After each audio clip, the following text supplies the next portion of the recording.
Hi Jessica. Okay, so here's your past life spread. So what we're going to do is we're going to look at where you are, what you did with the majority of your time, an important day, another important day with relationships and feelings involved, the death, and lesson learned. And we'll get hints of time throughout, alright? So all I'm going to do is relay to you the images and impressions that I'm getting. And your job is going to be to try to make connections where you can based off of what we go over here and your current life. And I'll try to help wherever I can as well. Okay? So let's begin. We're going to start in Europe. And I can say definitely it feels like we're not in any of the major cities. Like we're not going to Paris, we're not going to London. Like what they're showing me is like a vast landscape. It's beautiful. There's something about a river, and there's something about following a river, and there's something about also what feels to be more mobile. And it also feels like we're looking at okay, so they're showing me right away was this like kind of like a statuesque female figure. So it's like a very sturdy female, like very like muscle toned, very like not like super like masculine looking. Like you can tell she's a female. It's just that she's like tall and steady and strong, and there's something about her that feels like native. It also felt like when I was putting this down, it felt almost like Canada, like the imagery I'm getting, because I think I'm more familiar with like the imagery of Canada than some of the places in Europe, so they'll use that as a filter. And so what I want to say is that it feels like we're looking somewhere where it's like there's mountains, and it's like it's a lot, it's cold here. Like this is not a, doesn't feel like it gets humid. It doesn't feel like it even gets very hot, even in the summer. So it feels like a cold place where there are lots of mountains and lots of natural landscape. Because also what I'm seeing, it feels like this person is like she's actually like a little bit darker skin tone, and she feels somewhat indigenous, almost how we would see like a Native American, but she's not Native American. So it's fun if you want to Google and see like the natives, like what they look like. It's almost like I want to say Scandinavian, but I'm trying to see. It would be on more of the so it'd be more, it feels like we're looking at Eastern, like where Eastern and Western Europe technically meet today. It feels like that's where we might be going, but running up and down the length of that. So it's almost like even like what a native, like I want to say like a native of like Russia, but maybe like on the outskirts of Russia. We might be seeing Siberia. So actually that might be where I'm going here, is Siberia. So this, how you can be making connections even to this kind of thing is, one, do you have a connection to Eastern Europe or Russia? Any kind of connection in the sense where it's like, yeah, it can be hereditary, like maybe you are Russian, but also it could be more like, do you ever see photos of Russia or like the cities of Russia, or Russian culture, food, decor, like Russian, like they have a specific what's it called, like style, you know? Does that ever trigger you? And by trigger just means like something that really interests you greatly, more so than maybe other kind of cultures. Is it one of those things? Or even if you've learned about it in school, is that the kind of thing that you were learning in school where it really captured your attention, was Eastern European things, whether it was learning about the Eastern European wars or whatever it was. It feels like, honestly, like it's weird. It feels kind of like it's out of time in itself. Like I can't place if we're looking at a time when when the indigenous people were there and it was primarily them, or if we're looking at a bit more like in the future when cities were like developed already, but there were still like not tribes, but like communities of more indigenous people that still like lived in that lifestyle despite all the modernity and all the advancing technology. These people still kept like out in the wilderness and kept to traditional things. So in that way, how you can be connecting as well is, are you someone that what's it called, like holds on to tradition, or really what's the word, I can't speak today, like treasures tradition, like really finds it something that is valuable, like has value, is tradition, things of tradition. Or on the other hand, you could be someone in this lifetime who's come back because this feels very traditional and very old-fashioned and lack of technology. So you might have, your soul, having experienced that, might have come back into this life where it really wants to be all over technology and the newest thing and gadgets and things that wouldn't have been prevalent in the wilderness of Russia. You know what I mean? So you can be connecting like in two very opposite ways for a lot of these things. Either one, a direct way in which your soul connects because it experienced it, or two, an indirect way where, or the opposite way, where your soul wants to experience it in this life because of the lack of in the past life, you see? So just keep your mind open as far as connections to be made in that way, in those ways.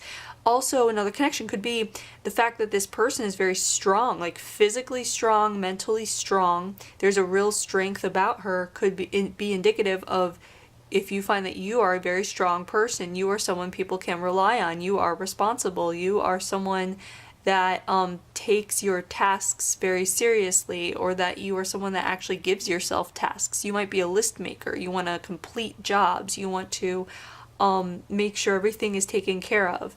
Something about survival mode, and it's almost like you are very good in survival mode, because this feels like there's something having to do with like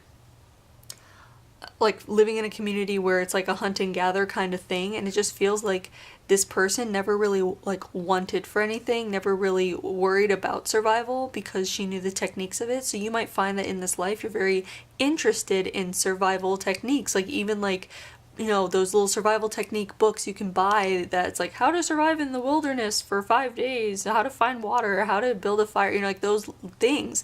Like being, you might have been a Girl Scout, you might really like the idea, even though the Girl Scouts didn't really do the cool stuff that the Boy Scouts did, you might have really or you still like the idea of like camping or hiking, or using natural aspects to live, if that makes sense. It can even go so far as to, that can be what you actually decorate your home with, could be like a very natural feel to it. You could be someone that really likes the idea of having plants in your house, or having a garden, or you might have a green thumb as far as growing things like vegetables or herbs, things that can be utilized to survive off of, if that makes sense.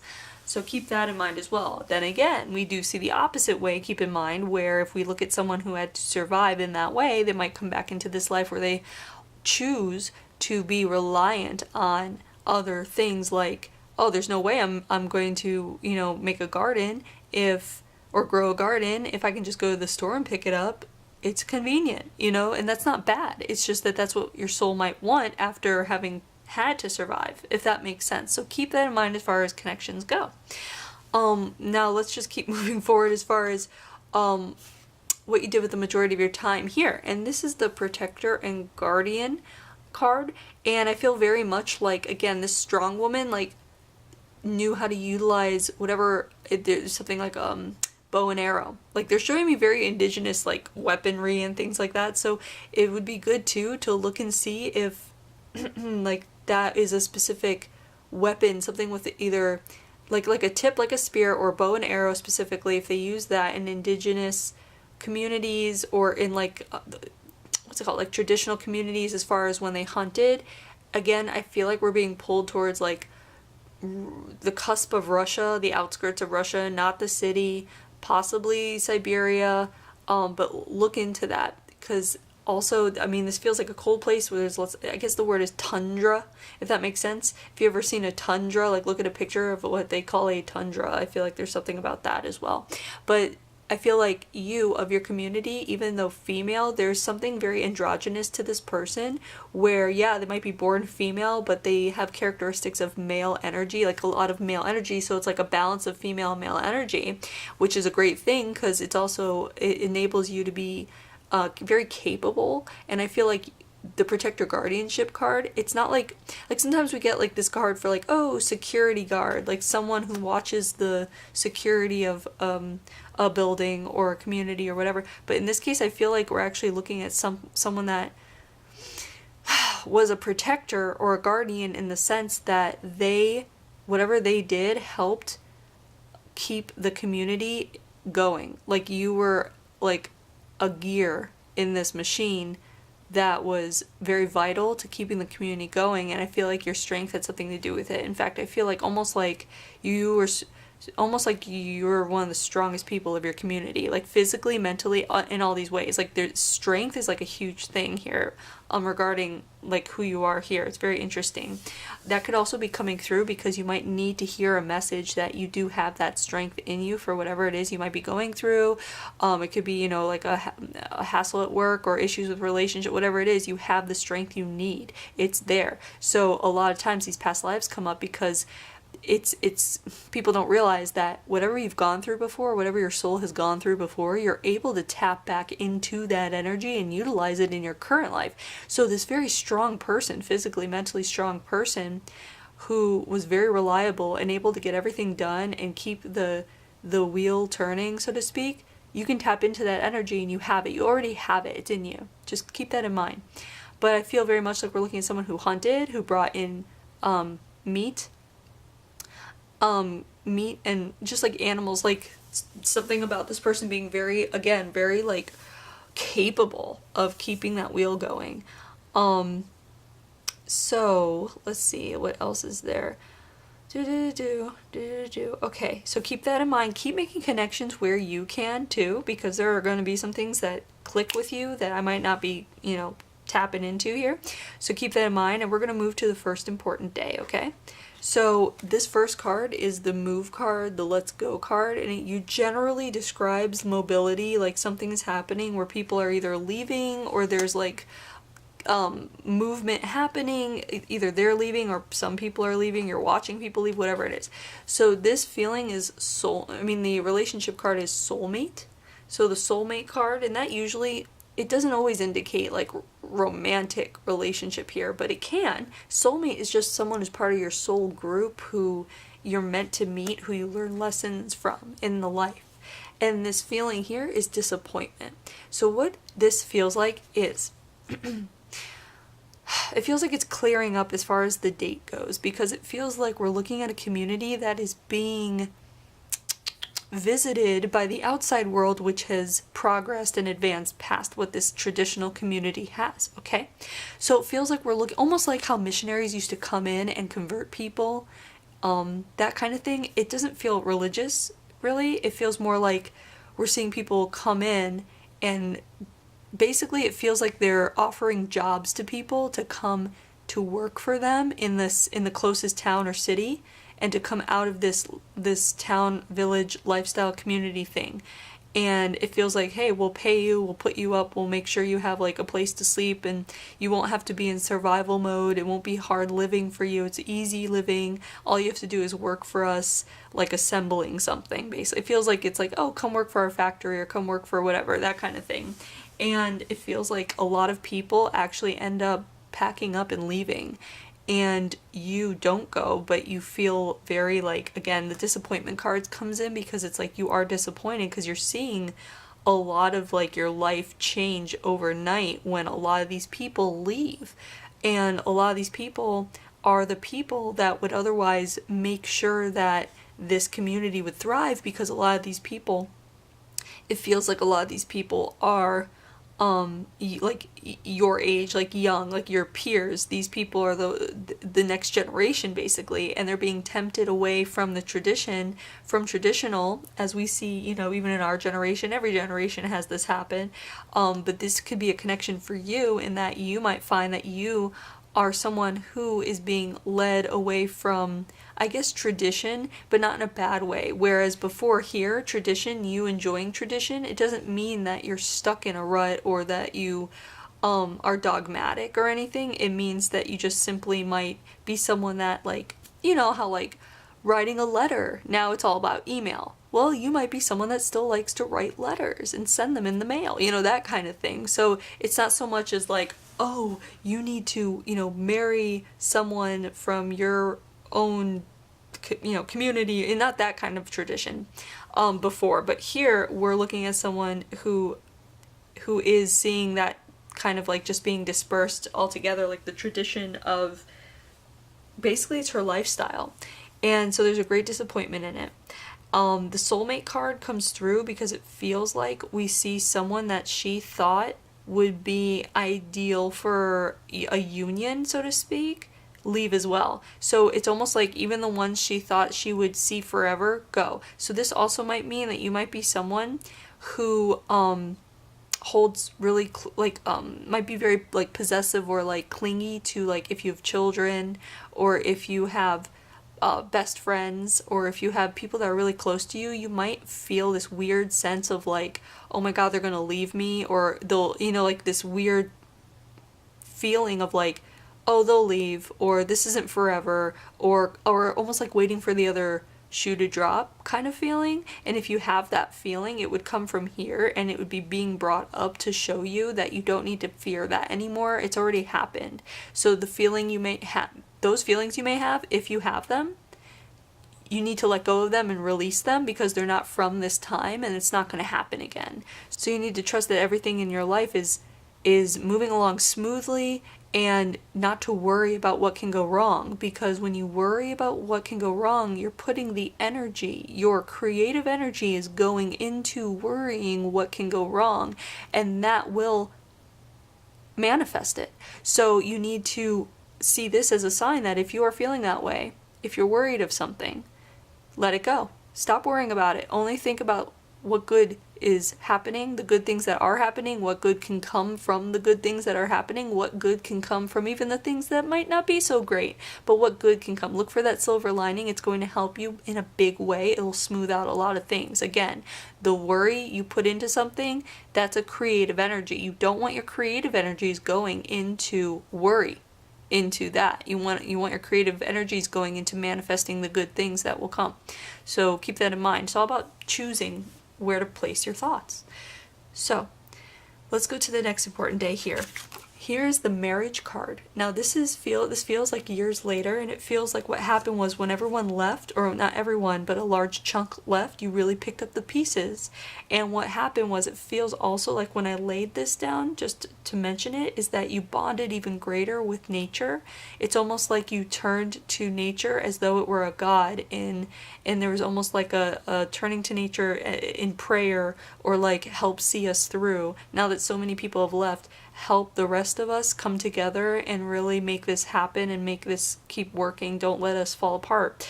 And I feel like that, again, your strength and your conviction really allowed that to happen, where everyone regrouped and they were able to stay together in this community. And there is something about the nature aspect that you might be interested in, and I don't know if it's like if you're trying to figure out where to turn to for inspiration, I would definitely turn to nature. We constantly hear that it's time to ground ourselves. That just means walk into nature barefoot, like go feel the earth, go talk to the trees, do what you gotta do.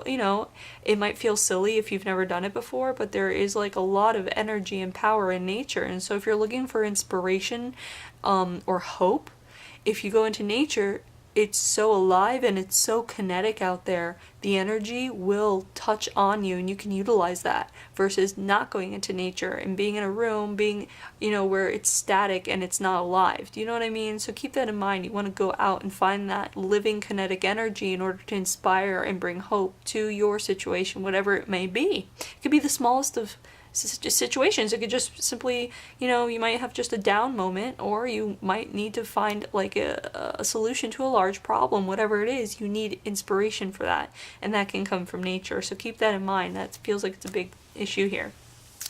So the next day we do have the marriage card, and here's what's great is we have the relationship card, which is karmic. The karmic card, where you learn lessons from each other, where you're meant to be in each other's lives. Not always romantic, but in this case it feels like it is, and the feeling here is joy. And what it is that when this happened over here, you lost hope in a union for yourself almost, because it just feels like the ones that you had thought would be good for you in the future for a union left. But it's kind of like that beautiful silver lining thing, where what happened was, by them leaving, it actually rooted out the perfect person for you in your village, and it was someone you didn't anticipate, and it feels like this person is older than you anticipated, but there's something about your soul is old.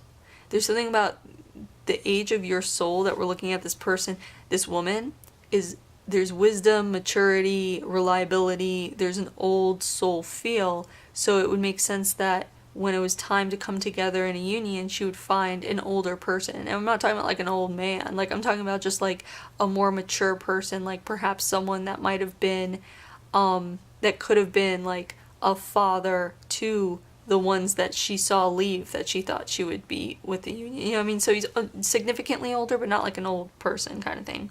But there's such great union and balance in this, and so this karmic card is to teach her that not everything is as you anticipate. Not everything turns out the way you anticipate, but it can turn out to be even greater if you just let go of your anticipation and let go of your expectation and give yourself over basically to nature. Give yourself over to intuition. Give yourself over to whatever it is that you believe, the universe, the energies, whatever it is. Give yourself over to that instead of trying to make things happen. And you can see that the joy you reap from that decision will be greater even than the joy you reap from when you make things happen, because that's the harder road to go. And when you try to make things happen, it means that you only see the future in a certain way. You want it to look a certain way. And by doing that, you're actually limiting yourself, because you're seeing only one road when really there can be, 15 roads that lead to much greater joy. You just don't see it because you're so focused on making things happen a certain way, you see? So if that applies to you, great. If you can make that connection, good. Keep making connections where you can here. And again, the card of joy makes itself known. I mean, it's obvious. This is a very balanced, loving, very happy relationship you didn't even see coming, and it just kind of manifested. It just happened, and it was a very joyful union, more so than you would have gotten with people of your own age, because those people your own age, their souls are not, they're very young. Like even if they were just a year older than you, 2 years older than you, technically they're older than you, but their souls are very young. So they left for the new and the new city and all the, the temptation, whatever it was. But here you found an older soul like you, who was very steady, and that is the thing that you needed, was steadiness. And so again, in your current life, if you can connect with this, let's say for relationships, let's say you're in a relationship and it's going great, it would be because you feel like your partner is very steady and it won't flake out, someone who is there for you, who gets you on the same page. If you're in a relationship and you aren't so happy, it could be because your partner does not have that feeling of steadiness for you that your soul needs. There's something about having a rock, like your rock, like someone who is your rock will be the best partner for you. You need a rock. And if you're not in a relationship at all, again, look for someone who makes you feel like they're steady, that they're a rock. Doesn't mean boring. It doesn't mean boring at all. It doesn't mean lacking passion at all. It just means on a soul level, they are there for you. They're unchanging in their feelings for you. No matter what you do or say, they don't judge you. That is a rock, and that would be the best for you. So the lesson in this, well, not lesson, the death in this life, is a fire. And really, honestly, what this simply means, it can mean you burned at the stake, all these like horrible fire deaths. But here, in particular, when I laid it down, it just felt like you died in the summer. It felt like you died in a summer that might have been like the hottest summer you've ever felt, but it wasn't like, you didn't die from a heat stroke or anything. You just happened to die in the summer. It feels like it was a very natural, easy death. It feels like you died outside. Feels like you died outside looking at beautiful things in nature, something about nature. So keep that in mind as well. That can mean, one, that you enjoy the sun and you enjoy the summer and you relish it and you appreciate it, or it can mean opposite, that you just hate warm weather, you don't like the warmth, and you prefer winter months, things like that, little connections. So the lesson here in life is trust, and I feel like it speaks to everything we've been going over, is again, trusting the flow, trusting yourself to give up trying to make a path and allowing the path to unfold, trusting that there is a path, trusting that as long as you follow what makes you happy and what excites you and what feels good and right, that you're on the path. Just trusting that you're being guided, trusting that whatever you believe in is there helping you. So people believe in angels and guides and universal energies and God and heaven, and there's all these things you can believe, but it's all one energy. It's all just a loving spiritual energy, and it's there. It's there, it's got your back, and if you fall back and trust it, it will catch you and it will lead you to really wonderful, great joy, great solutions to any problems. You just have to give in and let go of any control that you might feel like you have, which isn't bad. It's just a very human trait. And so letting go of control over situations, letting go of wanting to control people or wanting to control relationships or our own paths even, yes, we can make choices, but it's not as hard as we make it. Like, we make it much more complex and harder than it is. Really, it's all about just trusting your intuition, trusting that feeling that, like trusting, again, to follow where joy leads you. We like to punish ourselves. We like to say, okay, I have to overwork myself and be miserable in order to achieve success. But that's not the case. The right path is a flow. It's a flow. Like, it should feel like a flow. You should not feel like you have to punish yourself or work over hard in order to get to that great joy. So just keep that in mind. And again, it's about trusting that the path is there, trusting that the path to joy is one of flowingness and not hardship. And just letting go and just knowing that the greater universal energies, or whatever it is you believe in, angels, whatever it is, they've got your back. So just trust that. Just try it. Try trusting it and see what happens, So anyway, there is your past life. I hope you enjoyed it, and I hope you're able to make some connections. And thanks for letting me read you.